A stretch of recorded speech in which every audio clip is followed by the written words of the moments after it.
gather around because I have a wonderful story to share with you today.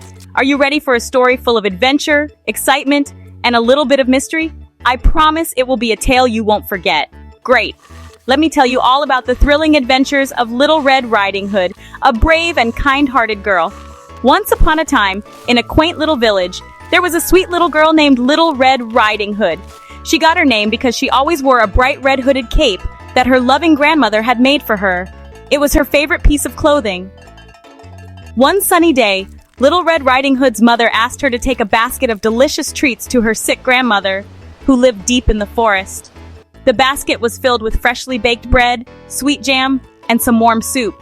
Remember, don't talk to strangers and stay on the path, her mother warned with a serious tone. Little Red Riding Hood nodded, promising to be careful.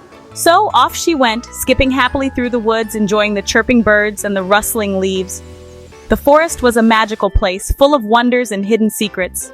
Suddenly, a big, bad wolf appeared from behind a tree. He had sharp teeth and a sly look in his eyes.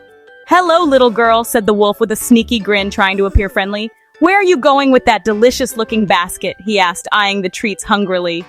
Not knowing he was dangerous, Little Red Riding Hood replied cheerfully, "I'm going to my grandmother's house to bring her some treats. She's not feeling well." The wolf's eyes gleamed with a cunning plan. He thought to himself, "I can trick this little girl and have a feast." He raced off to Grandma's house, arriving before Little Red Riding Hood. He was fast and knew the forest well. He knocked on the door, and when Grandma answered, the wolf gobbled her up in one big gulp. He was very hungry and didn't waste any time. He then put on her nightgown and cap and jumped into bed, pretending to be Grandma. He pulled the covers up to his chin and waited. Soon, Little Red Riding Hood arrived at Grandma's house. She knocked on the door and called out, "Grandma, it's me, Little Red Riding Hood." She noticed something strange right away. The house was unusually quiet, and Grandma looked different. "Grandma, what big ears you have!" she exclaimed, stepping closer to the bed. "All the better to hear you with, my dear," the wolf replied in a fake grandma voice, trying to sound sweet. "Grandma, what big eyes you have!" she said next, feeling a bit uneasy. "All the better to see you with, my dear," the wolf answered, his eyes gleaming with mischief. "Grandma, what big teeth you have!" Little Red Riding Hood said with a shiver, realizing something was very wrong. "All the better to eat you with!"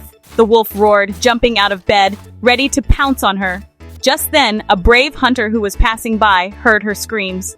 He was nearby, hunting in the forest. He burst into the house and saved Little Red Riding Hood, chasing the wolf away for good. The wolf ran off, never to be seen again. And guess what?